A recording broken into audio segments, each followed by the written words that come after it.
Leonard, you rejoined?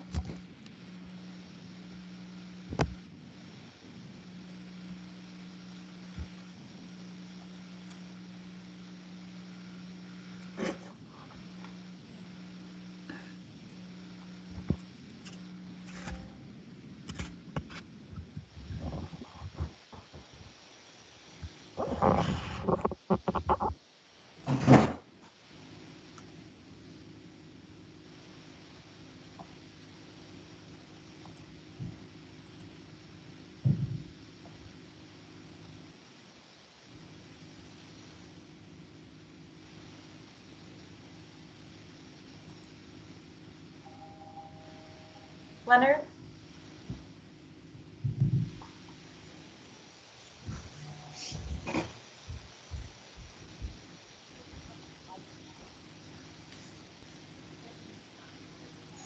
Can you hear me? 1, 2. Yeah. Yeah. Something squirrely must have happened with my sound settings. And also, it looks like, just a heads up, Maritza, it looks like the recording has already started, so I don't know if there's anything that can be done to truncate that. Oh, I started it right now because I didn't want to forget. Just,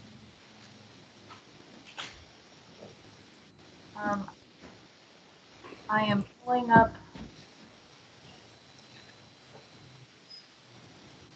presentation.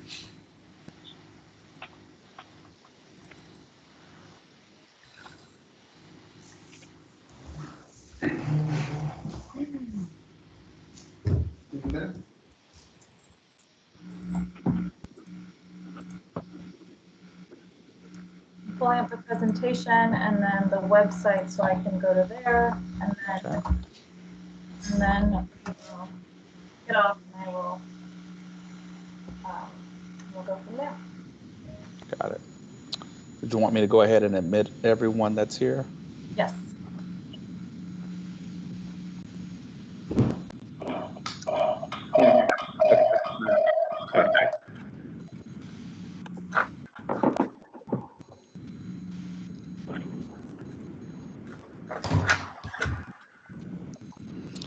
Maritza, on you whenever you're ready.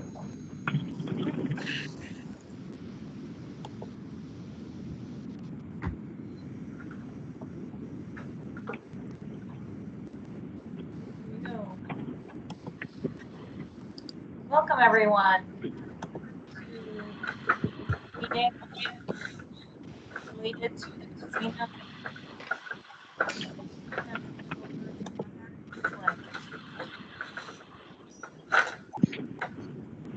Who will be Leonard?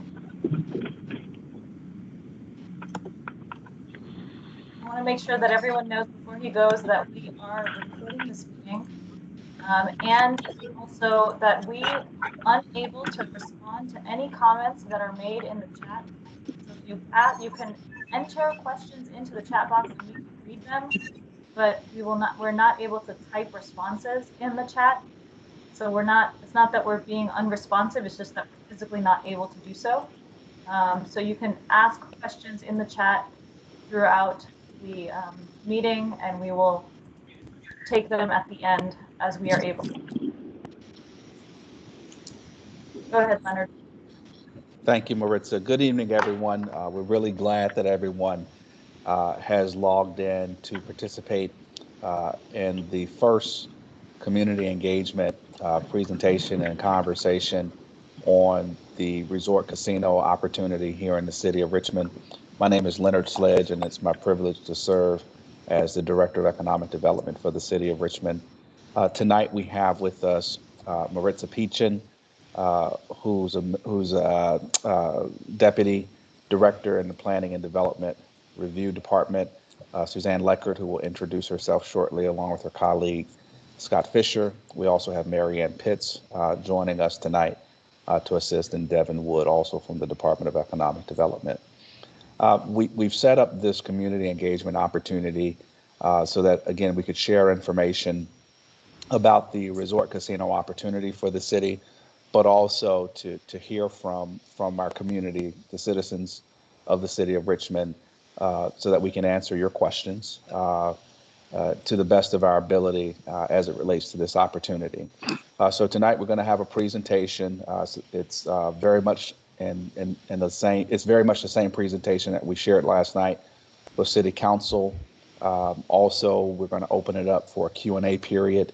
And before we wrap up, Maritza also is going to talk about the virtual online community engagement via a tool called Conveyo. So with that, Maritza, let's go. So before talking about a resort casino in the city of Richmond, any and all economic development that we do, we're doing it so that we have more resources and we're better positioned to address. Sorry, there's a lot of background noise. There we go. Are you able to still hear me, Maritza? If you can just give me the thumbs up. Got it. We do it so that we're better positioned to address our resources, our priorities as a city rather, such as affordable housing, equitable economic development, jobs, reducing poverty, school funding, services for citizens, and creating an overall stronger economic base. The reason for that, next slide please, is to do so in a way so that we reduce the burden of taxes on our citizens. And the next couple of slides are just a quick math lesson as it relates to Richmond to help show how large of a lift it is for us to generate new real estate tax general fund revenue. It takes $84 million of assessed value at our current $1.20 per $100 of assessed value to generate $1 million of new general fund real estate tax revenue. Next slide. 1 penny on the $1.20 rate equals about $2.5 million of real estate tax revenue. So doing the math, next slide, please, to generate that same 1 penny on our real estate tax revenue, on our real estate tax rate rather, it takes approximately $213 million of assessed new real estate value.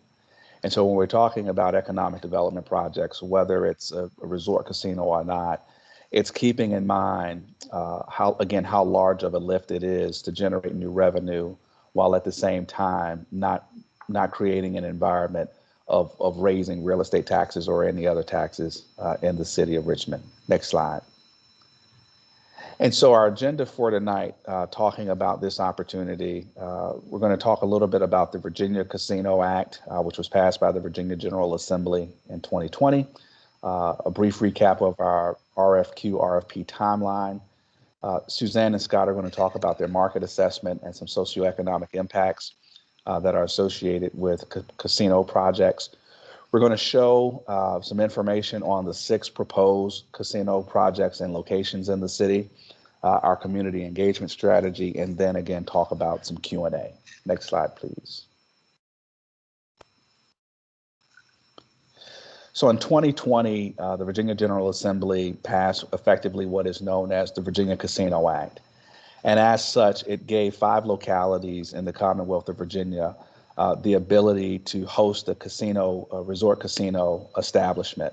There are only 5 licenses available in the Commonwealth of Virginia for full-scale casino, and based on criteria established in the Virginia Casino Act, the cities of Bristol, Norfolk, Danville, in Portsmouth, and the city of Richmond are eligible to host full-scale casino gaming. The Virginia Casino Act makes very clear what the casino tax is that localities are able to generate based on a tiered structure. What you will hear from Suzanne and Scott is this is somewhat of a new anomaly in the gaming world as it relates to how localities are able to directly benefit from a revenue standpoint as a result of hosting a casino establishment within its city. And also last year, the city of Richmond, we opted to have our voter referendum in November of 2021. Specifically, that will be on November the 2nd. The other 4 localities moved forward with a voter referendum during this past November's general election. And each of those 4 localities overwhelmingly approved having, a resort casino in their city. As a part of the RFP process, we're going through right now. It's to identify a preferred location or site for a casino along with the preferred operator. We also have to submit from the city submits the preferred casino operator to the Commonwealth of Virginia for pre-certification. The governing body of our host city petitions the court, and that governing body for us would be Richmond City Council, asking that a referendum be held on the question of whether or not casino gaming be permitted within the city. And then on November the 2nd, every voting Richmonder will have the opportunity at the ballot box to clearly vote yes or no on the question of shall casino gaming be permitted at a casino gaming establishment in the city of Richmond and at whatever location we recommend and ultimately is accepted by City Council as may be approved by the Virginia Lottery Board. And I cannot stress enough that the work that we're doing now through this RFQ, RFP process, it's to help identify the absolute best possible opportunity for all of Richmond so that ultimately on November the 2nd, Richmonders have the ability to vote for themselves as to whether or not they'd like to have a casino in the city. Next slide, please. And so in December, on December the 1st, we released a survey to get some thoughts and opinions on from Richmonders as it relates to resort casinos, some things to help us some items to help us frame the RFQ, RFP. We released the RFQ, RFP document in late December. On February the 22nd, the RFQ, RFP closed in terms of opportunities for proposers to submit their proposal and their site. We received 6 proposals, which we've publicly released. We received proposals from Bally's, Golden Nugget, Wind Creek Hospitality, the Cordish Companies, Urban One in partnership with Peninsula Pacific, and also we received a proposal from the Pamunkey Indian Tribe and Reservation. And so we're in the process of reviewing those those proposals now. We will make our recommendation, the evaluation panel, which also has been publicly named. We'll make our recommendation to Mayor Stoney, who will in turn submit the appropriate ordinances and resolutions with that recommendation to City Council for consideration. Our timeline for doing that is late spring, early summer, and then ultimately, again, on November the 2nd, there'll be a voter referendum. Next slide, please. So with that, I'd like to turn it over to the Convergence Strategy Group team, Suzanne Leckert and Scott Fisher. The city's Economic Development Authority contracted with Convergence Strategy Group to provide some support for the city as we are evaluating the proposals. Family and everyday life. As we're evaluating the proposals, leveraging their expertise over 40 years, which we're here in terms of working with communities and also gaming facilities to make the most out of resort casino opportunities. And so with that, I'd like to turn it over to Suzanne Leckert and Scott Fisher. You're muted, Suzanne.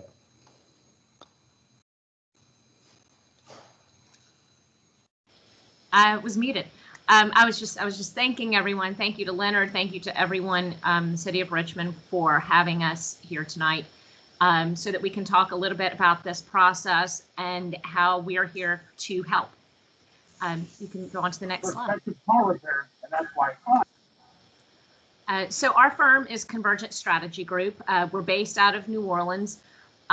We have over 35 years of experience, getting a little bit closer to 40 years of experience in analytical and strategic planning services for the gaming and leisure industries.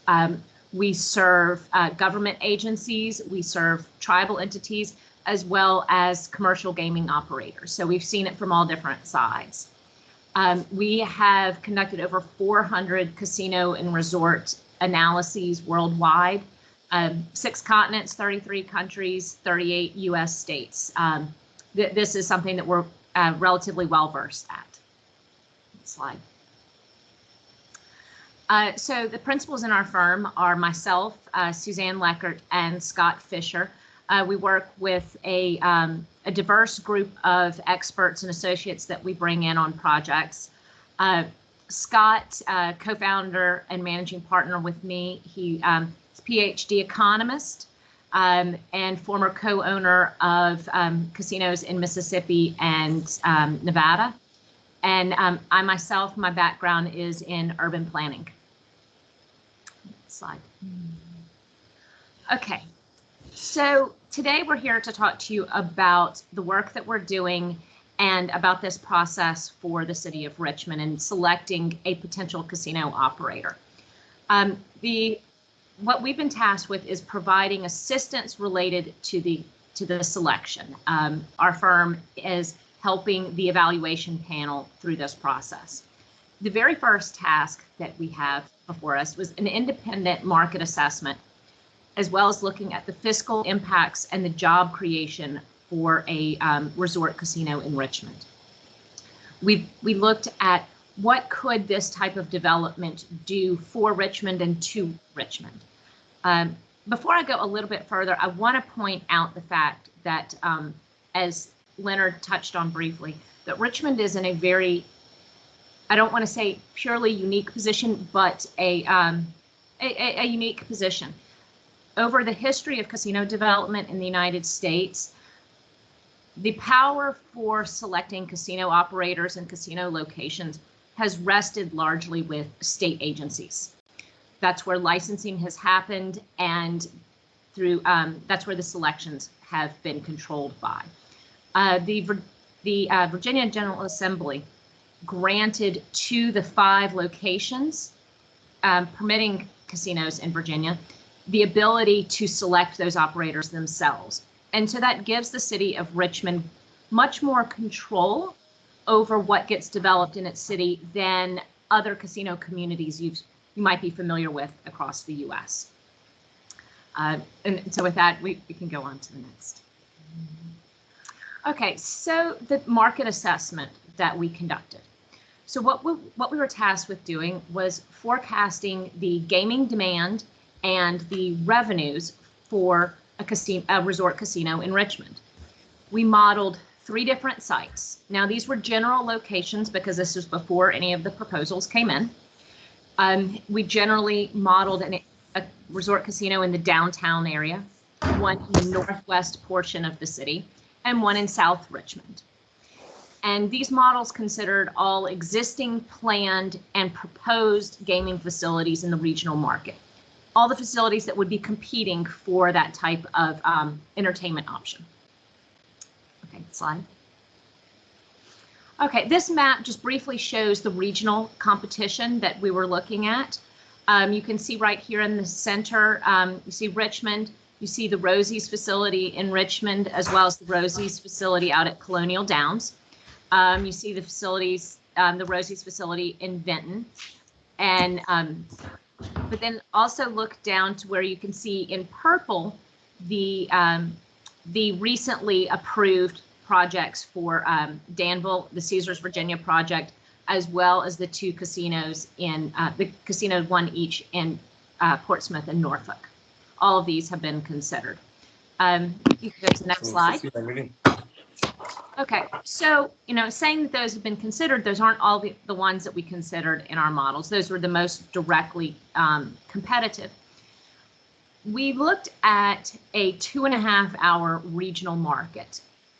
That is the area that we expect the vast majority of visitors to a resort casino to come from. This is a 2.5-hour drive time market, and this just graphically shows what that area is in purple. And all of the blue dots are existing gaming facilities. The purple are pending, and red are ones that one day possibly could happen. Okay, slide. Okay, so, and this gets a little bit technical, but so in that 2.5-hour regional market, we developed a drive time based gravity model. The inputs for gravity models are population, income levels, what the competition is, where the location of the competition is, and the size. We look at the drive times from each and every zip code within that area to each and every one of the competitors. And then we also look at expected increases in gaming behavior with the introduction of casinos, and that differs by access to gaming facilities. And then at the end of the day, what the model does is it distributes all of the gaming behavior, all of the gaming visits and revenues for the population in that area to all of the different competitors in the marketplace. Now, this type of model was developed many years ago for retail developments, and it's been refined over the last couple of decades, and really well refined for the casino gaming industry. It's a drive time gravity model is the gold standard for assessing a regional market. So once we got to those projections, we also looked at the hotel incremental. A regional resort casino would be expected to have a number of their guests want to stay overnight.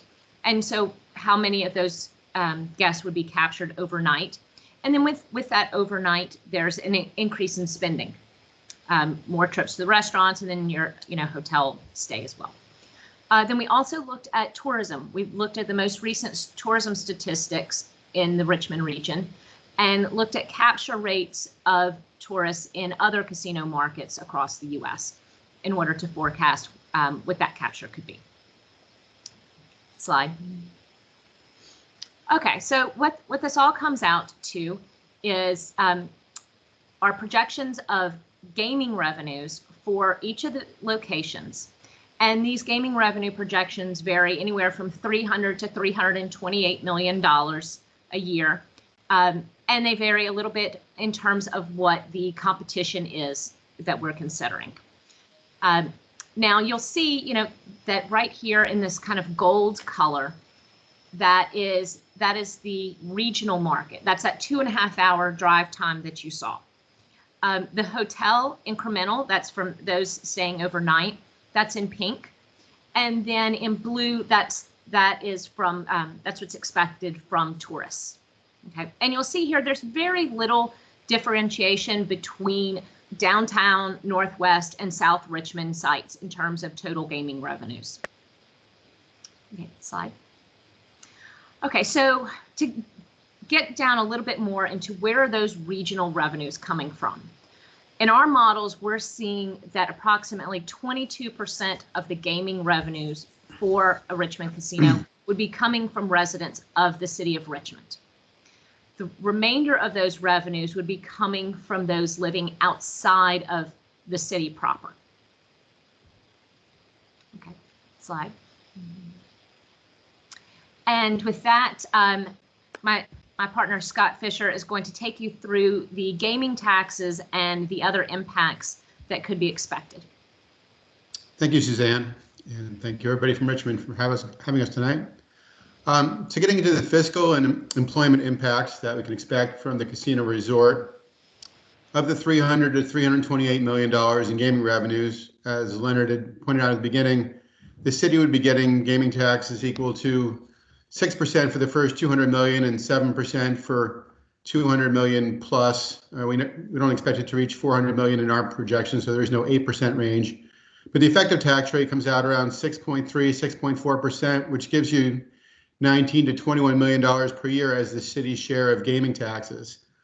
That is what is based on the Virginia gaming law, but it's not inclusive of sports betting, which is not taxed similarly, and the city gets a much smaller share of that. And it's also not inclusive of any agreements that any gaming operator in the city might have as a side deal with respect to a local tax agreement, which we've seen offered at least a couple of the RFPQ responses, and has occurred in other markets recently, including in Danville and several other U.S. cities. But Richmond will also get various other taxes, room taxes, food taxes, sales taxes, property taxes being the major ones. And we estimate spending will amount to about $10 million accruing to the city of Richmond from each of those. We also note that these taxes are independent of indirect impacts that will result from casino resort spending at vendors in the region, as well as spending resulting from employee salaries. With respect to employment, our projections based on the sizing of the casino and revenues for the casino, with that and for the hotel and food and beverage, would amount to between 1,875 and 2,035 FTE employees. We expect that the casino operators will agree to some sort of preferential hiring for Richmond residents. And that's all really important in this day and age, given that Richmond would like, I'm sure, would like to get back towards the full employment it enjoyed before COVID. And we note that the casino resort is going to be a 24/7 operation with a mix of needs for skilled and unskilled labor. And this could bring hundreds, if not over 1,000 Richmonders jobs, as well as back into the labor force, as we've noticed from data that several hundred people, or actually several thousand Richmonders, have dropped out of the labor force during the coronavirus epidemic. Next slide.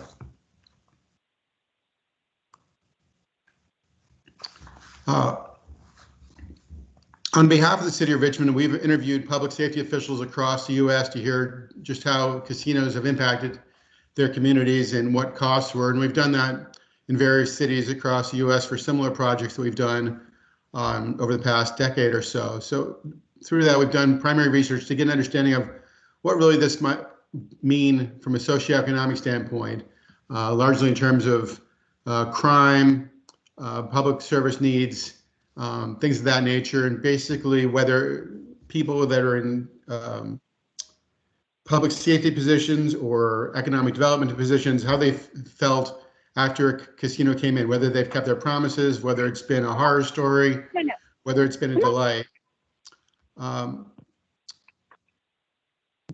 The public safety officials that we've interviewed have found negligible impacts on their services, with maybe one call every 1 or 2 days to their properties. Mostly they're non-emergency or felonious issues. Generally, there hasn't been a need to purchase additional equipment to work with the casinos, but it's often accepted that they train together and have positive working relationships in case there's a need to deal with any kind of serious problem or major emergency. The most pressing issue generally has been in the agreements in place to provide police detail in the case of special events, just to control traffic issues.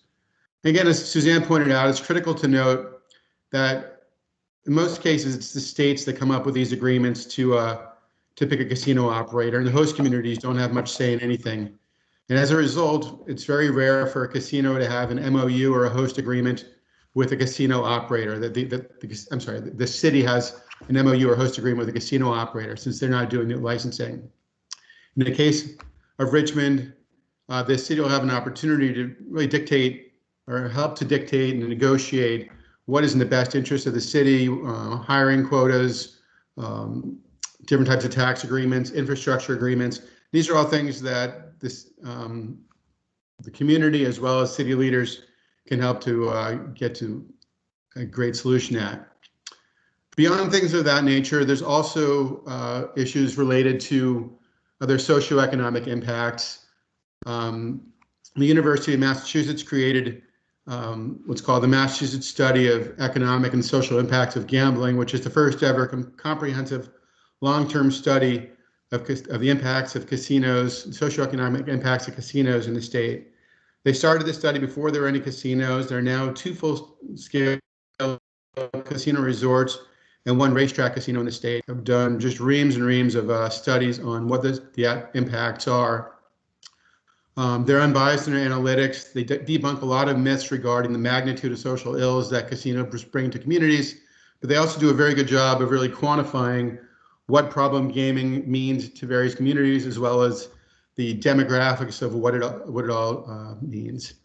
We know prior to that, many prior studies to that, public perceptions reflecting significant social ills and criminal elements.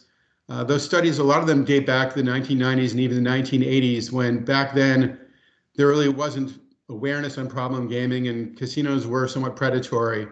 A lot has been done since then. A lot of mitigating solutions have been created, best practices, and as the University of Massachusetts has found, the level of problem gaming, when there's attention paid to it, hasn't really grown as they've added casinos to their market.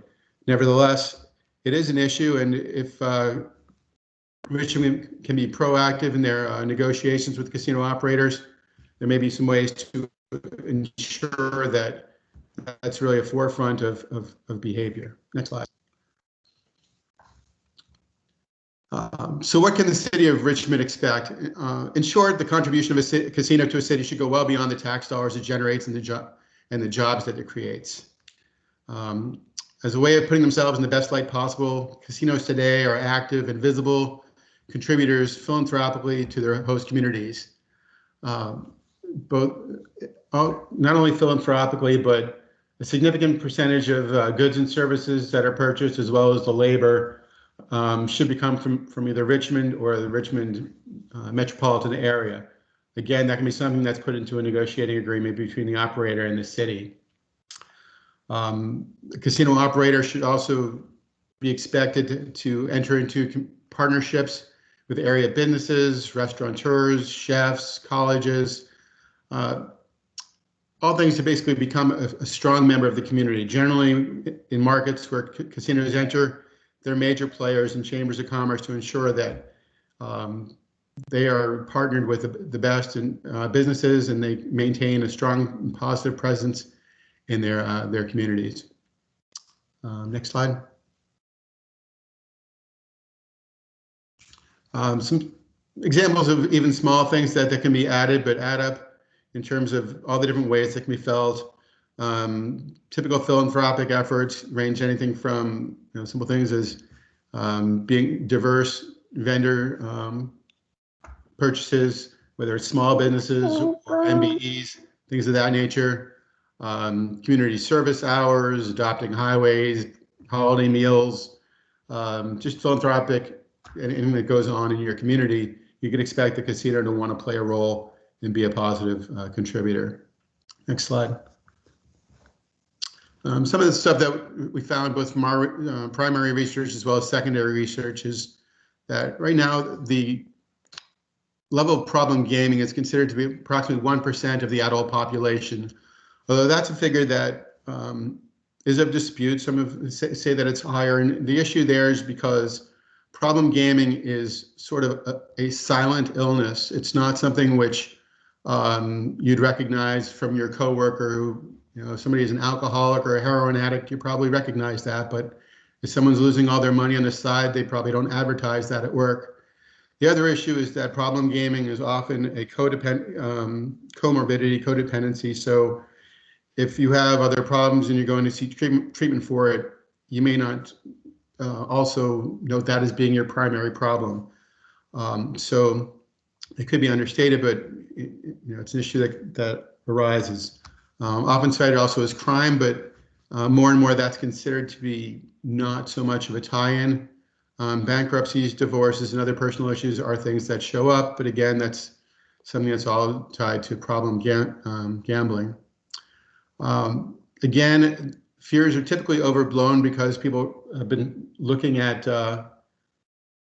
history that dates back to the very early days of gambling. When we talk to public safety officials in other cities, they basically say that from a crime standpoint and just negative perception standpoint, they consider the impact of casinos very similar to adding a large big box store to their town in terms of adding traffic and petty crimes.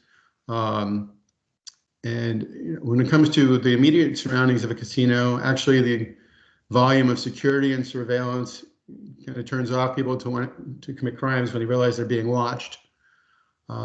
Mostly, again, it's just crimes of opportunity, like in any retail environment. Problem gaming right now in the state of Virginia, once casinos come about, they're being offered, the state is going to be allocating 0.8% of gaming taxes towards problem gaming initiatives. Whether that's going to be enough, we can't say, but it's, again, something that may be worth negotiating to ensure that Richmond is very well, has deep pockets to ensure that its citizens can get the treatment that they need. Next slide. This slide gives you some background on what has occurred in other parts of the U.S. Until recently, the localities such as Richmond didn't have much of a say in selecting a casino operator and didn't receive large funding or commitments from casino operators. So again, at the local level, you should expect the casino to provide mitigation payments where necessary, reimburse for infrastructure costs. But in other states, there's no license fees that generally for cities. Here, the city of Richmond will benefit from the fees that are going to come out of the state taxes. As I mentioned, a couple thousand jobs, plus the economic impact from all of this creates a multiplier effect. So while we see potential for 2,000 jobs and approximately $30 million worth of gaming taxes, gaming taxes, sales taxes, and meals taxes, this will all get multiplied once you add in the indirect spending and incomes for employees and spending in the community and creating a multiplier effect. So back to Suzanne.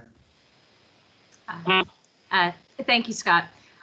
So I'm going to talk for just a minute about what some other communities have gotten, to kind of give some understanding, as to what we're looking at here. We've looked at arrangements across the country with casinos and what the local governments have gotten and what different arrangements have been. We find that, outside of Virginia, local governments have gotten anywhere from $0 to as much as $27 million a year from hosting a casino. And I would say that in years past, that number was a lot closer to zero. It's only very, very recently that that local entities have gained this power and have been sharing in casino gaming proceeds. So first off, to go back to the point that we've made previously, what Virginia gaming law allocates to the city of Richmond. As the law stands right now, if a resort casino is built and it generates the approximate amount of revenues that we're projecting, that would mean approximately $19 to $20 million a year to the city of Richmond.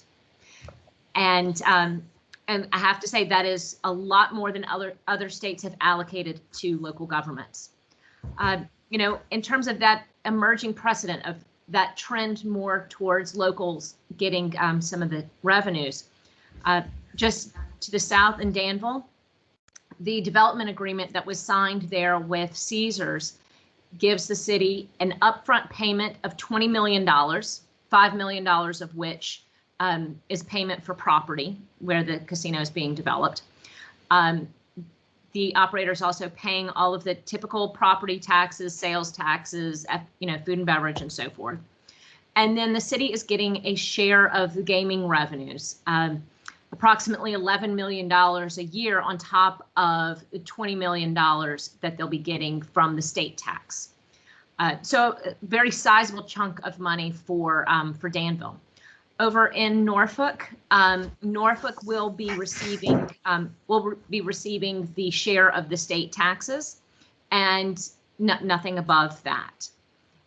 We've seen examples in Illinois where casino operators are entering into agreements to pay the local entities. Then we just give the example down here of New Orleans, where we live, that up until 2019. The city of New Orleans really received nothing from hosting a downtown casino. It was just in a license renewal agreement recently that the city is now receiving $19 million in a one-time payment for infrastructure. Just to give you a little bit of background of where all this is coming from. Okay, slide. Okay, so what can Richmond expect? Richmond can expect an influx of money to the city from its share of state gaming taxes, potential additional funds from a casino in a host community agreement, should that be part of an agreement, job growth with decent pay, economic impacts on the city and community, job training programs, very strong community engagement, and an entertainment destination with a compelling non-gaming mix. Another thing for Richmonders to do and those in the region to do in their free time. However, we must also speak to the mitigation of the social costs and the concerns. Problem gaming is something that we are discussing with city leaders and will need to be addressed, whether through funding and programs and so forth. Crime, agreements with local law enforcement that helps keep those crime rates really low, as well as the potential cost on public infrastructure.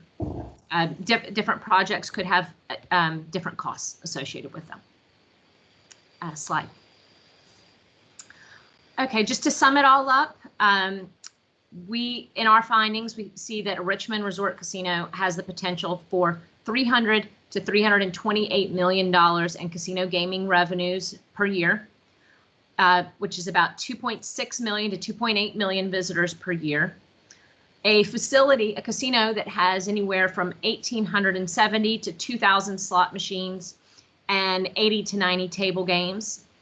And we see that demand should be sufficient for anywhere from 325 to 400 hotel rooms at the resort casino. Now, again, this is our analysis. This is our independent analysis looking at what the market has potential for. And this was done before all of the bids came in. And Scott, I'll let you finish up with those fiscal and employment impacts.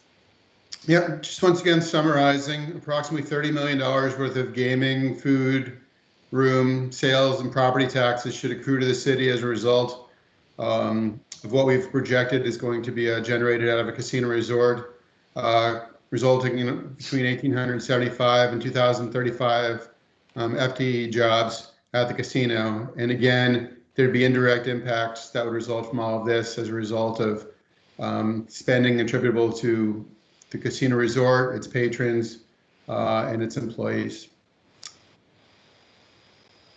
Next slide. Okay. And just to kind of, to end this, our goal in working with the city is to help the city, achieve the best project in the best location, rather than the best project in the worst location or the worst project in the best location. And we are here to listen and to provide guidance and assistance to the evaluation panel where our expertise is helpful. And thank you very much for having us.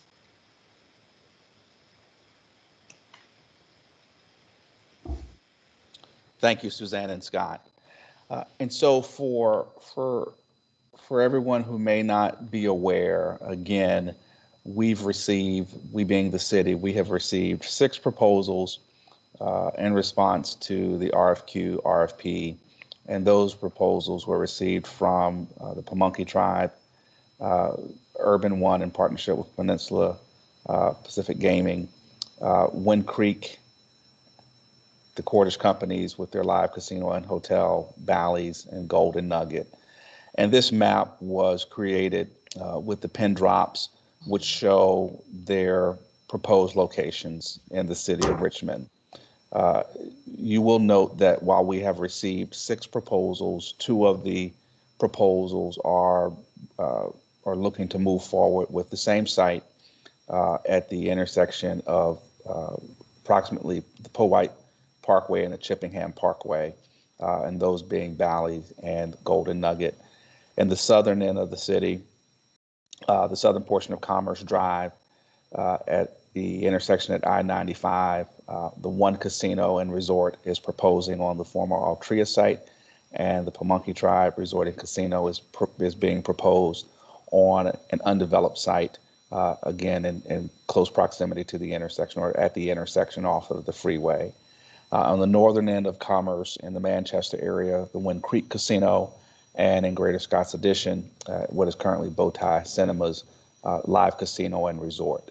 Again, we created this map just to help the community, the public have a sense of where these projects are being proposed. Next slide, please.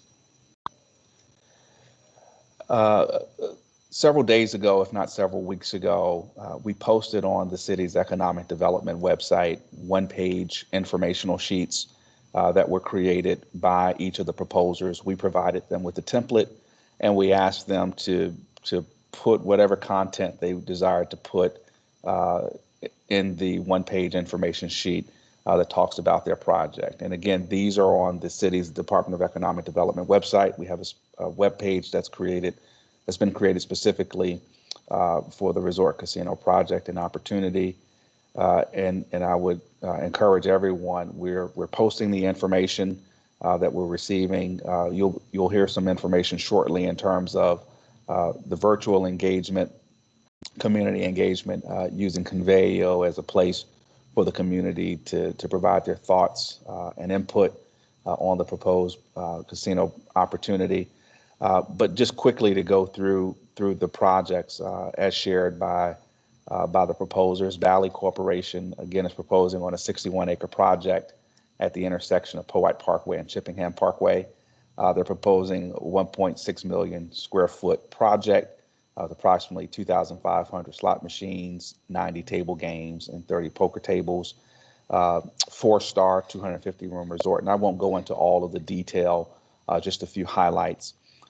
As it was mentioned by Suzanne and Scott, some of the proposers are recommending or offering one-time payments or ongoing payments over and above what is required by the Virginia Casino Act. In the case of Bally's, as they've shared, they are proposing a $100 million upfront payment to the city. You have the conceptual site plan that you can see there. And again, they share information on their local minority partnerships and participation in their project. Next slide, please. And these are being presented in no particular order other than alphabetical. In terms of the Golden Nugget Hotel and Casino, again, being proposed on the same site at the intersection of the Powhite and Chippenham. Again, you see the conceptual rendering there. They're proposing a $400 million project, approximately 177 rooms. You'll see from their conceptual site plan that they do not propose using the entire site, but reserving a portion of it for future development. Approximately 1,900 slot machines, 92 poker tables. On their information sheet, they do share information about a $60 million commitment to Richmond Public Schools, and then also an additional $10 million contribution to affordable housing in the city of Richmond. And again, this is information that the individual proposers have chosen to share publicly in these information sheets. Next slide, please. In terms of the one casino and resort, again being proposed on the southern end of Commerce Drive at what is currently former Altria site. Share information on the ownership, Alfred Liggins III, who is the CEO of Urban One. In terms of the economic and community impact, list minority participation, minority investors, information on the incremental revenue potential for the city, the overall economic impact. And in addition to that, the 100-acre site proposing 950,000 square feet hotel and entertainment. Next slide, please. And again, all of these information sheets are available on the city's Department of Economic Development website for you to download, share, and view at your leisure. Next is the Pamunkey Tribe Resort and Casino, again on the southern end of Commerce Drive. Their project features a $350 million project over 24, almost 25 acres, 300-room full-service hotel.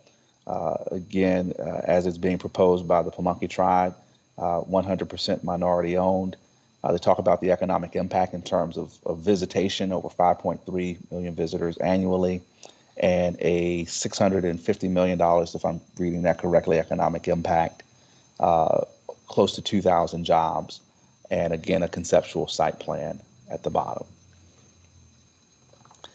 The live casino and hotel Richmond being proposed in Greater Scott's Addition at what's currently the Bowtie Cinemas site. Their information sheet speaks to the 15-year economic impact. I'm sorry, I'm just going to look away at the screen just so I can read a little better from another screen. Please excuse me. $200 million in additional upfront and ongoing payments to support critical city services. Speaks to the site being in the growth corridor for Scott's Addition. The information sheet again talks to community and social impact in terms of how they're proposing to partner with organizations such as the Virginia Hispanic African American Alliance and a number of different organizations as well. And lastly, Wind Creek Richmond, again being proposed in the Manchester area. Again, you see a conceptual rendering of their project along with the conceptual site plan at the bottom. It will be a $541 million project on 25 acres, featuring 100,000 square feet of gaming space. They also talk about the strength of their project in terms of an initial license fee payment to the city of $15 million, construction jobs, and a host of other information. All of the proposals have outstanding information, and all of the information sheets rather have outstanding information, again, that I encourage everyone to take a few minutes to go and to read and absorb for yourselves. And with that, I'd like to turn it over to Maritza to talk a little bit more about our community engagement. Good evening, everyone.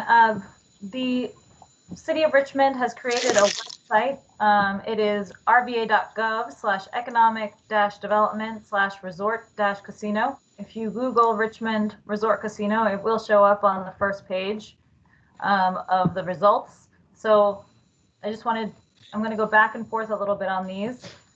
This one-page sheet is available on the website, so you can download it, and it's right here on the website.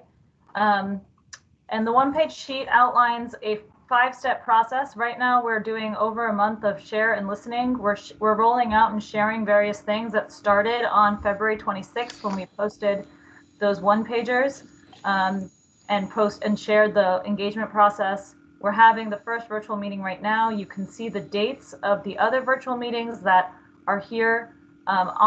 First, we're doing this, talking about process and precedents. Tomorrow's meeting at noon is going to be the same exact content, so you don't have to tune into both.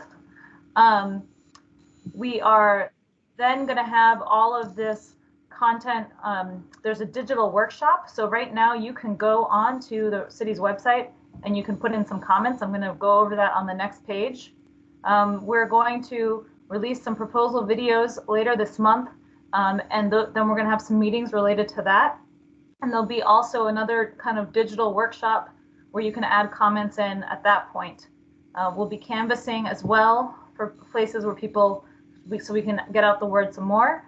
Then afterwards, we're going to close the comment period and we're going to do some reporting.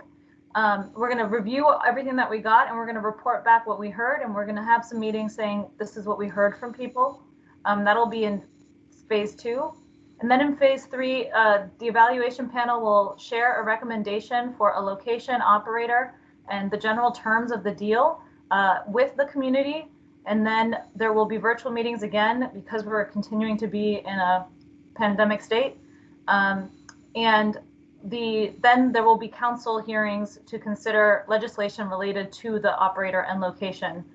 After that, after an operator is selected and a site is selected and vetted by the council, there will be the 4th stage will be engaging and informing the community about the deal, just so people know what it is that is part of the deal and what is not part of the deal, so that they can make informed decisions when they go to vote on November 2nd. Every single eligible voter in the city of Richmond will be able to vote on the ballot whether or not they want a resort casino in a specific location. The question, as Leonard, I think said, or Suzanne, will be very specific on the location and the operator, and that will happen November 2nd. Everything is shared on that website. So I'm going to go back to the website just to show you right here. This is our core website. And right here, there's a save the date. This is where all the meeting links will be posted for all of those future meetings. It's all going to be right here. We'll also have it online, and we'll push out social media as well. But just so you can know where to always find it. So right now we have these three kind of virtual, if we were in a public meeting, we would have people writing on these boards, but instead we're virtual. So we are asking you all to go on to the city's website. These pages are embedded in here, and it says, you know, community benefits, and we want you to click in a blank space under the question to add a comment, right? So community benefits, what are meaningful community benefits for the city to you? And you click and you write your comment. Once you fill in your contact information, you don't have to fill it in over and over again. And this is a really great way for us to gather your thoughts. You can read what other people have written. You can thumbs up or thumbs down what people say as well. Then there's a question about funding benefits. What would you use new revenue? How would you use new revenue that is generated? Suzanne and Scott talked about the potential for revenue, and so the question is, how would you use that revenue if it was something that could be used? And then the last question is about the resort casino potential negative impacts, and kind of talking about what concerns you about it. You know, how your concerns could be mitigated, and any other additional comments you may have. So we invite you to go to the website. These will be up until April 4th. We're going to add some more later this month, some more ways to provide feedback. You can provide the comments directly on this page. You can also access it on the left where it says digital engagement. You can also access it here, and it's just a little bit bigger if you prefer doing it in this platform. I suggest that you use a non-Microsoft browser. It doesn't really seem to work very well in that. Chrome is much better, or Safari. So with that, I'm going to turn it back to Leonard. Yeah, thank you, Maritza. And I also like to emphasize that we will be out canvassing in the community as well. Again, just soliciting the input, thoughts, and feelings of individuals who may not have ready access to a computer or internet. And so with that, we'd like to open it up for questions. I'd like to ask people to please raise their hands, and then I will call on you because there are 113 people. So if you raise your hand, you can, I will call your name, and then you can unmute and ask your question. I don't see anyone doing that just yet. And in the chat, one question from the chat that I'll read, and then I saw a hand go up, but then it went back down. So keep it up, keep your hand up if you are interested in talking, and leave it up until I call on you. So Jason Haas says, my property is on the site plan for Bally's and Golden Nugget. What are the casinos going to do for the immediate neighborhood? I'm not relishing listening to a 24/7 operation in literally my backyard. Yeah. So this is Leonard. Do you want to take the question? Sure. You know, thank you for that. Thank you for the question. And it's comments like that, you know, and questions that, you know, we're looking to hear so that we can respond to. We're really mindful of the impact on neighborhoods and communities, and as we hear from everyone, again, as we're going through our evaluation process, we're taking it to heart. We're taking those items to heart, but also as we're talking with the potential operators at the appropriate time, it's hearing how we go about mitigating concerns like that. And so again, we're very mindful that some of these some of the proposed sites abut to residential neighborhoods, some abut to commercial areas, some abut to industrial areas. And again, as we're going through the evaluation process and working to identify the best project and the best location to move forward for Richmonders to consider, and as we are negotiating host agreements, we will be taking matters like that into account. Okay, so I see some hands that went up. I'm going to ask folks when I call your name to unmute yourself, but try not to talk for super duper long so that we can get to other people's comments. So John McGreevy, you had your hand up first. Go ahead. Hi, thank you. Sorry about that. I had two questions. One, there was a lot of information presented Is that presentation available to look at again on the website that I can download it, just get more information that way? Second question, and I'll let you answer it. With the city of Richmond being granted a license, is that a license for one and only one casino, or could a second one, let's say Bailey's got the first one live, could come back next year and we put a second one in Richmond? Yeah, that's a great question, John. Let me answer the first one in terms of the presentation. If it's not already there, the presentation that we gave last night to Richmond City Council is posted.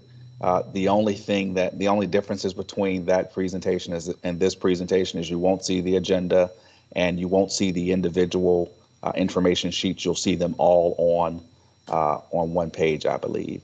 And so the information is there, and we are dotting the I's and crossing the T's on the full study, the market analysis that was done by Convergent Strategy Group, and that full study will be posted to the website as well. I just wanted to let you know that. In terms of the Virginia Casino Act, right now, Richmond, there's the ability for only one license to be granted in the city of Richmond. And so with the RFP process that we are moving forward with, it is for the one license that is available. That being said, Indian tribes, they have the ability to go through the federally recognized, and I may be saying this wrong, so please excuse me if I am, but the federal recognition in terms of tribal gaming, whether that be in the city of Richmond or anywhere else where a tribe has the ability to do so. And so in terms of a license that's issued by the state, yes, there will be one. But again, it doesn't preclude a tribe that has recognized status to move forward with pursuing having land and federal trust and it being a tribal gaming facility. Thank you. Okay, thank you, Chief. Great.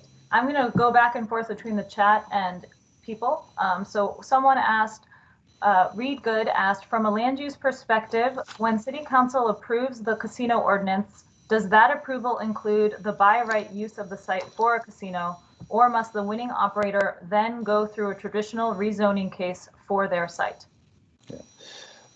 That's a great question. Sharon, are you on with us this evening? She may not be. So with that one, some of the properties, some of the sites that are proposed, we believe it would be by right for a casino project. I'm sorry.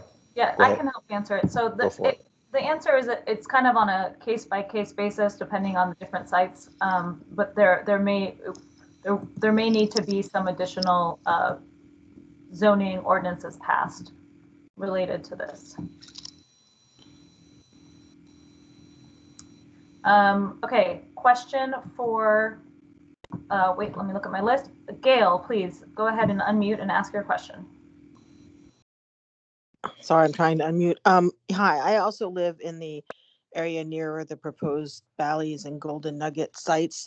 And in addition to the concerns raised earlier, I have concerns. We already have a lot of traffic problems in this area, and it seems adding a huge facility with 3,000 parking spaces, et cetera, is just going to contribute to our traffic problems. It also is a fairly residential area. We have two schools that are less than a mile from this proposed site, and I just think that all of this presentation was very nice, but it also seemed seemingly very pro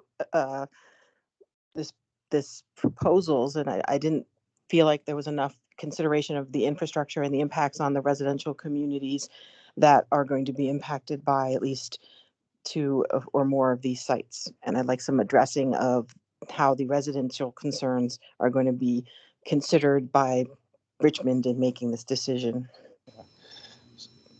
Gail, thank you very much for the question, the comments, and the concerns raised. That's the exact reason we're having these community engagement sessions and conversations, and the very reason why we have the online platform, so that individuals such as yourself, your neighbors can go in and weigh in with those thoughts and concerns. Our intent was to present the information to help Richmonders understand better the opportunity. To one of the points that Suzanne made, I believe it was her last slide. It's about finding the best project or identifying the best project at the best location, and then ultimately leaving it up to Richmonders. Any proposal, it's our expectation as we're reviewing these and having more detailed conversations. And I will add that I've noticed, I see where several of the proposers are on the call, participating in these, listening in, and so they're able to hear that type of feedback firsthand. And it would be incumbent upon them again to think of strategies to help mitigate any concern, regardless of where a project of any nature may be put forward. Again, just for a voter referendum. The question from the chat is, it seems like anyone can write a comment on Conveo. How can we be assured that only Richmond residents are giving their opinions? Also, for those that can't navigate the site, is the email address listed a viable alternative for feedback? Yes, the email listed on the city's Richmond website where it says econdev@richmondgov.com, you can send comments there. Second, on Conveo, it's very hard to do nowadays, limiting to only Richmond residents in a digital world. So it is open to non-Richmonders, which is why we have a lot of different ways to engage with people, and we have meetings like this, and we're continuing to talk to lots of folks. Let's see, from the list, I have Alan Charles Chipman. Please unmute and ask your question. Hi, everyone. Thank you for the presentation. I guess just two quick questions. I noticed that the group had done some work in advising Australia as well, where gambling addiction is quite high, with in 2016, people losing about close to $990 a year for people that participated. A lot of people calling for reform call for things such as limits on how much money people can lose a night, or a daily spending limit. Are any of the projections of revenue including any of those types of reforms? Because if those protections are in place, that would have an impact on the revenue there. And then I also have high concerns. I remember Dr. Sledge was at the meeting that we had at the Oak Grove Bellmead Community Center. Very high concerns about the increase in taxation for what the development would mean for already legacy residents that are struggling. Is there any talks of dedication of revenue for tax relief to legacy residents as a community benefit for some of these? That is another form of disruption that I didn't see considered in the presentation. Thank you very much. Alan, thank you for the questions. Good to see you, sir. I'm going to allow Scott and Suzanne to answer your first question about Australia. Scott, Thank you, want to Alan. take Australia? Yeah, regarding Australia, as I assume you're aware, so they have the highest spend per capita, I believe, in the world for gaming. And a lot of that has to do with accessibility. It's not just the casinos, but there's taverns and fraternal organizations and virtually every place around. And that's where a lot of problems come in those types of environments. It's very hard to control the level of play. It's places that people go every day. Casinos, at least, you have people who are watching your play, keeping track of how much you play. I believe Maritza did some math yesterday as we're going through the presentation, and it came out to approximately $300 and some odd per capita or per gamer that I was going to visit. So a third of what would be Australia. In a lot of U.S. markets, it's more around 500, 600, 700 in some of the more saturated markets. But the nicer part about the casino gaming is the efforts that that there are towards problem gaming initiatives to ensure that whether it's self-exclusion programs or families having exclusion programs. I mean, you can't do that in a fraternal hall or in a corner pub so easily, but in a casino you can have that, and that's something that's going to, I'm sure, is going to be in every casino here. And again, I mean, I don't want to be one that downplays the risks, because problem gaming is serious, and any money that's lost, especially if it's more than somebody can afford. Then a strong problem gaming program is something that we're considering as part of an evaluation process, but it's also something that the city needs to ensure is a serious part of the process. Leonard, do you want to answer that part of it? Sure. In terms of, and if I recall the question correctly, it really falls along in the realm of tax relief. Again, just with the assumption that there could be increased values as a result of a casino project, and the reality is the same could hold true for any type of new development or redevelopment opportunity in the city. As it relates to this and how future revenues could be programmed, that really becomes a policy decision of council in terms of how new revenues will be programmed. At the top of the presentation, I shared a few thoughts about really we're not having this conversation for the sake of having a conversation about a resort casino, but we're having the conversation as a way to help address our priorities as a city, so that we can effectively fund the things that we like to see funded to drive the goals and objectives that we collectively have as a city and as a community holistically. And so, the thought of $31 million a year from a project from a single project on a single piece of property, it creates tremendous opportunities for us to do a number of things, again, that are in line with the goals and objectives of the city, things that the community is asking for, but ultimately how those dollars get programmed is going to be policy decision. The thought, it's a very intriguing and relevant thought. All the more important for us to position Richmond as best we can to see the best opportunity possible for the city of Richmond. Beyond the capital city, from a business standpoint, this is the last license available in the Commonwealth of Virginia. We have great tourism market, a great tourism environment. There are 6 businesses, there are 6 organizations that see value in investing hundreds of millions of dollars here for this one project. We just want to make sure that again, on November the 2nd, we have the absolute best opportunity in front of Richmonders to say yes or no to, so that if they do say yes, and if we do move forward with casino gaming in the Commonwealth of Virginia, there will be that additional revenue so that we can have those conversations. But as a part of this process, to remind you and everyone else, it's how would you like to see new revenues used as well. We're proactively soliciting that feedback so that we can then share that with council and everyone else. Thank you.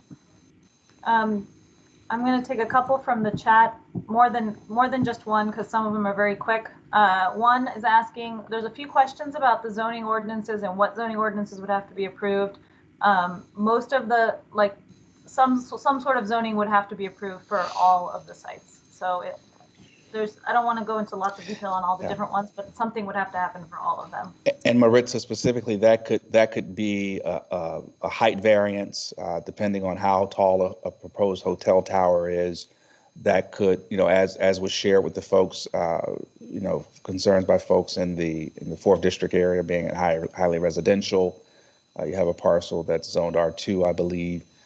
To if there's nightclub or entertainment that might require a conditional use permit as well. And so to your point, each of them may require some level of zoning or conditional use permit or special use permit type of action.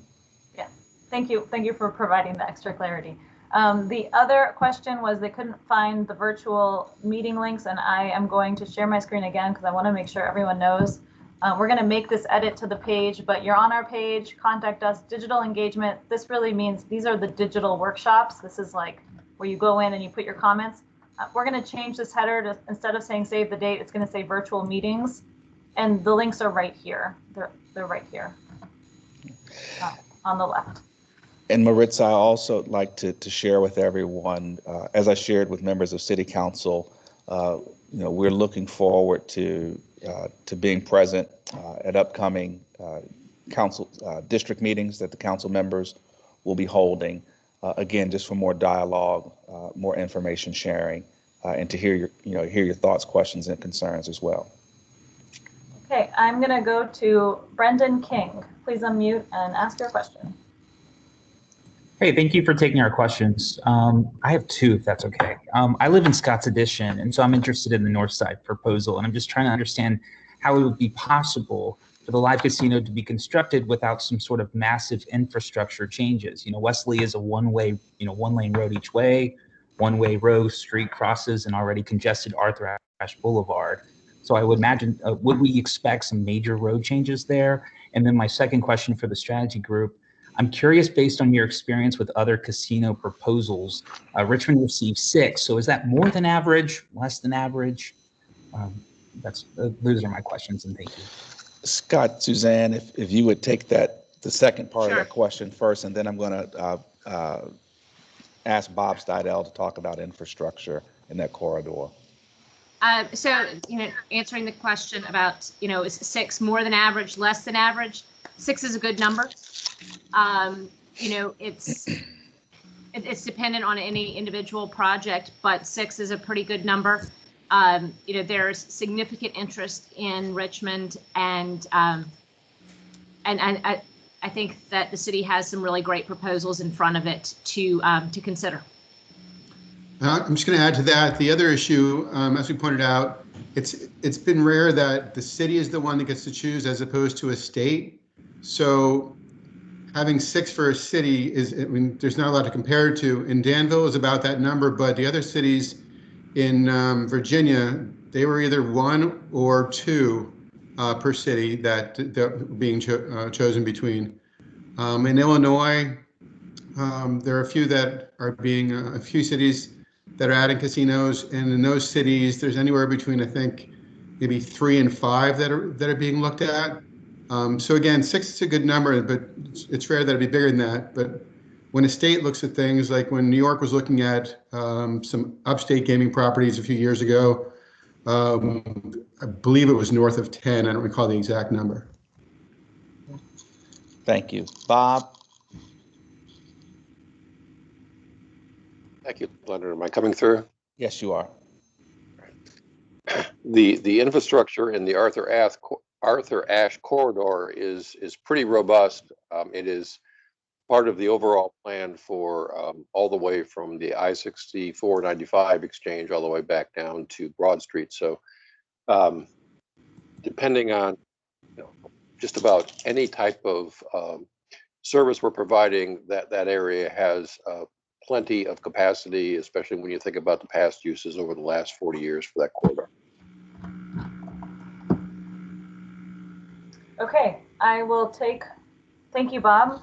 I'm sorry, Maritza. Bob, can you add any additional context about any of the planned improvements in terms of the 6495 interchange there? Sure. So our colleagues at VDOT, along with the city, want to improve that interchange with North Arthur Ashe Boulevard to be able to get better access to both north, south, east, and west. Those projects are actually, I think, in public comment right now. And depending on what we do with this site, as well as the Diamond site, as well as anything else on that area, the brownfield area, we'll make sure that this all gets informed into how we're going to properly plan for that interchange. Thank you, Bob. I saw a question that came through. Does the city, state, or casino operator pay for infrastructure changes? the casino operator does. Is that correct, Leonard? Yes, so this is a unique opportunity, I believe, that the city has um, to require that any infrastructure improvements that are needed um, for a site to be plausible, those costs are borne by the proposer.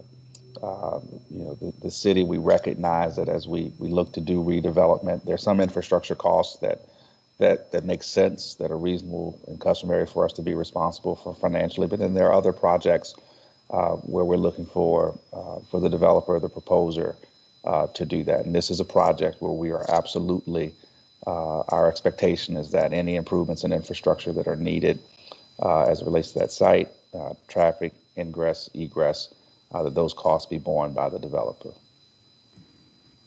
Thank you. Taking a person who's going to be able to speak, Stephanie, you can unmute and go ahead and ask your question. Good evening.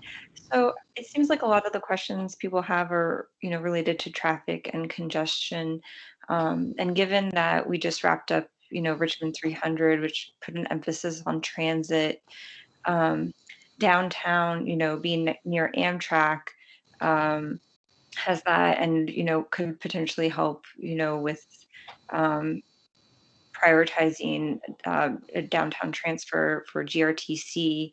So I was a little concerned that Suzanne's project really focuses just on car accessibility, and that these are entirely car-based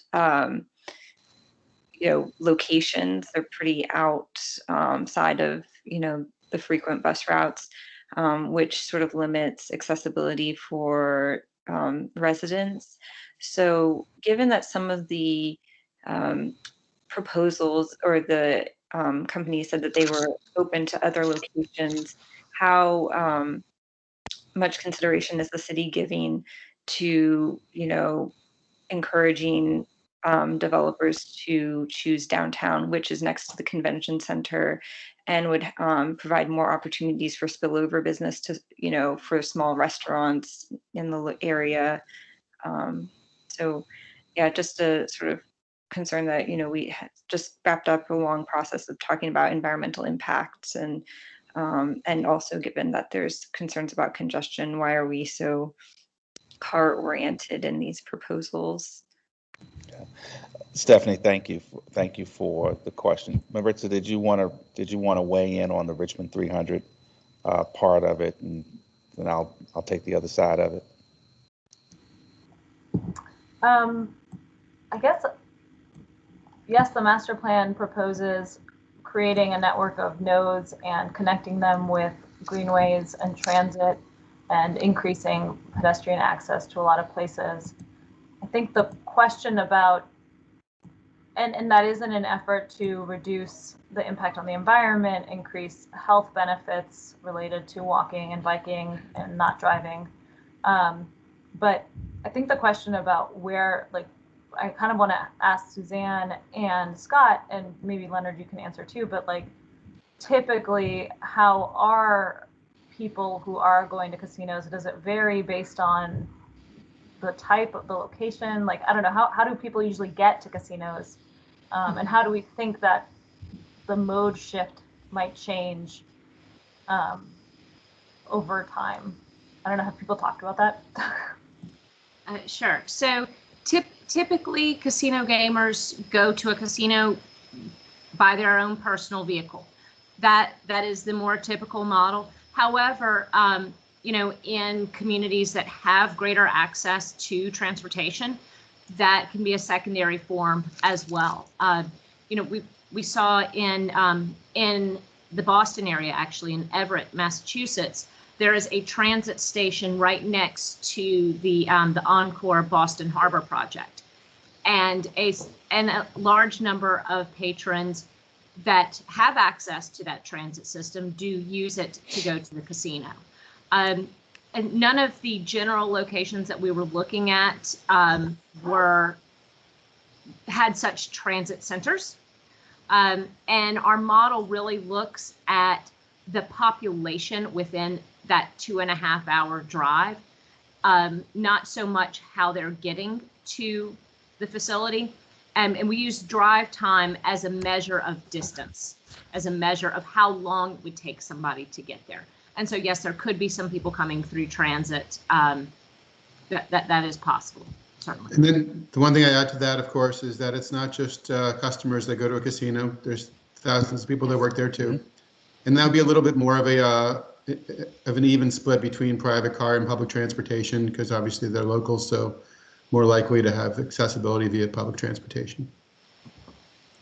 Scott, thank you. Thank you for touching on that piece in terms of the employees, because this is a project where we do anticipate there being a high number of new jobs created for individuals who may not have their own vehicle, and so transit access is very important.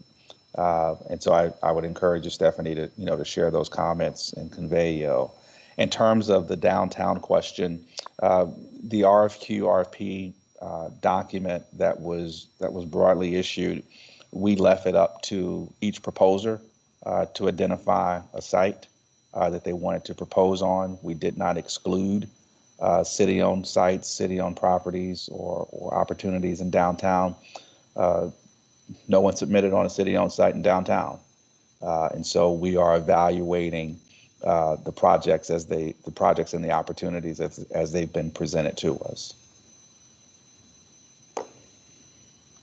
All right.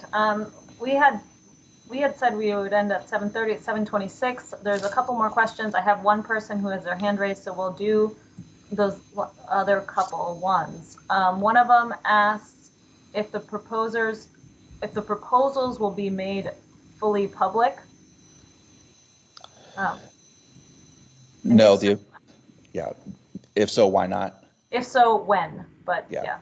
Yeah, the proposals will not be made public. We are, which is one of the reasons why we asked the proposers to share any and all information that they wanted to share in a one-page information sheet. There is some confidential proprietary information in those proposals. And in addition to that, as we're in this competitive review process, we do want to make sure, again, that we have the city in the best position possible to identify the best project possible, the best opportunity possible for the citizens of Richmond. And then one quick one from the chat as well. Who is on the evaluation committee and how were they selected? Thank you. The evaluation panel consists of 9 members. 2 of them are sitting members of City Council. Councilwoman, Vice President of Council Ellen Robertson, and Council Member Andreas Addison. Also on the evaluation panel are members of the administration, including Acting Chief Administrative Officer Lincoln Saunders, Deputy Chief Administrative Officer Sharon Ebert, Deputy Chief Administrative Officer Bob Stidell. We also have Chief Melvin Carter, who's the Chief of Richmond Fire. We have Valerie Mitchell, who's the Director of the Office of Community Wealth Building. We have Maritza Peachin, who is the Deputy Director in Planning and Development Review. We have, I feel like I've missed someone. Yourself? Yes, and myself, Leonard Sledge, as the Director of Economic Development. And then Tavares Spinks, go ahead and unmute and ask your question. Okay, I had several, but so you said the proposals aren't going to be made public, which is fine. Is the final deal going to be made public? Yes. And I have some questions. Okay, that answers that question. Thank you. And regarding the math and projections, will the city make available how you came by your 19 to 20 plus $1 million a year revenue figures? Mainly because I asked because like Rosie's, I don't know if they're meeting what we expected, for example. And does that count fire, safety, like public safety? Are we going to have to increase police spending? And is that going to even out? Yeah. So those sorts of questions. That's a great question, Tavares, and thank you. Thank you for those questions.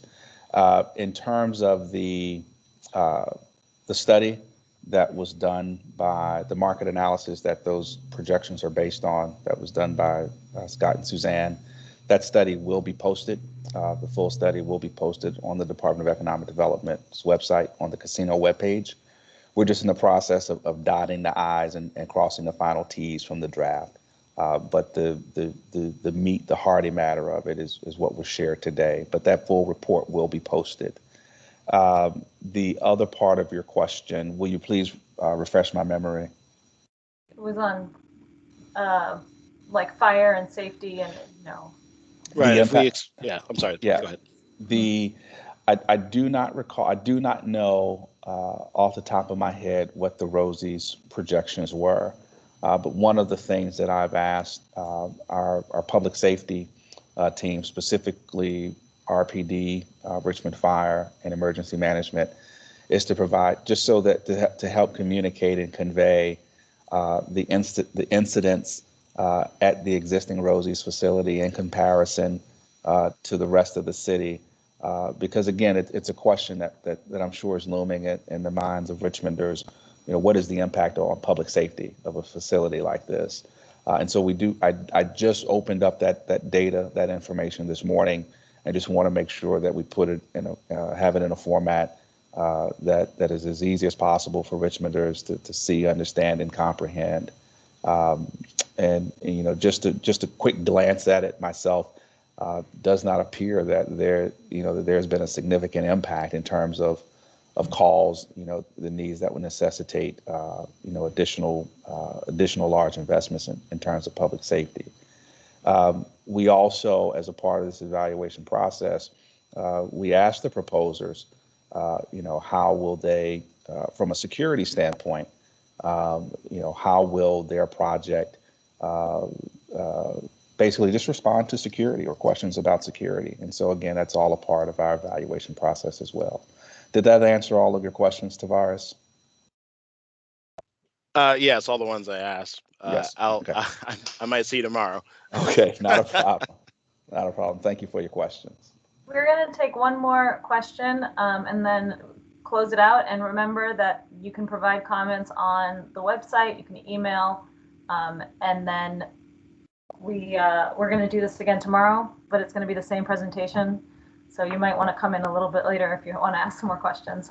So Jason Haas, go ahead and unmute and ask your question. Yeah.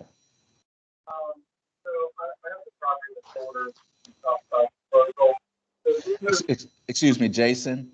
We're having a hard time hearing you.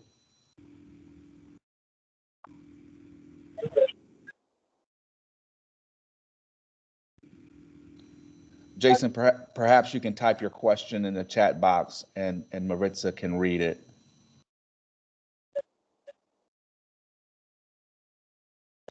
While Jason's typing his question, Tavares, I recall the other part of your question. It was about, will the details of the deal be made public? We're going to go through a process whereby we negotiate the best opportunity for Richmond. And as Maritza shared in terms of our community engagement strategy, as a part of this process, we will be sharing terms of the deal, of the project. Another question came in about the slides being posted. Yes, the website has, like, its cache has to clear. The slides were already posted from city council meetings, so those will be showing up tomorrow morning. And then these will also get up. We just have a little bit of a delay because of how the city's website works when we post things. But I haven't seen Jason's comment. Remember, we have econdev@richmondgov.com. You can go ahead. As we move forward, is there a way to interface with community proposals for community improvements? Is his question. Yes. I think putting your questions in, putting your ideas in the Conveyo is one way. We will be having more engagement. This is just the beginning of a dialogue with the community about these projects. So yes, absolutely. Schools and daycare to be an like advocate for said casino. I think you mean like within it.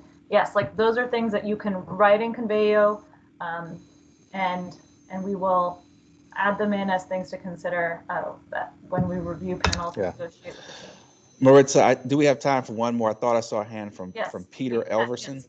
Peter Elverson, go ahead. Last one. Are you guys this is the community or the economic development department, correct? Yes. Okay. Do you guys I guess my question is, are you guys explicitly in favor of doing this project, or are you only collecting data? Thank you for the question, Peter. So the Virginia General Assembly gave the city the opportunity to hold a voter referendum to ultimately ask our citizens yes or no. Do you want a resort casino project? And so it's our goal and objective to do a competitive process, which a lot of localities did not do in terms of a competitive process. We're going through this competitive project so that ultimately Richmond voters will have hopefully a great project in front of them so that Richmond voters, the citizens of Richmond, can vote yes or no on. We're doing our due diligence in terms of the review and evaluation. Again, whether this project or any project, it's to figure out how do we create new opportunities to address our priorities and solve challenges as a city. Okay. Thank you, Peter. Maritza, turn it back over to you. That is all we have. I got a text from the Devin, who helps manage the website for the city. The presentation is available that we shared, that Leonard and Suzanne gave at council. It's available here at the end of the website. We're going to probably move this up a little bit. Maybe we can do like a drop down on the side because it's really far down. There's a lot of information. We'll probably need to put in some more accordions, but we're trying to share as much information as possible with you all throughout this process. Alrighty. Thank you, everyone, and have a good night. Thank you, everyone.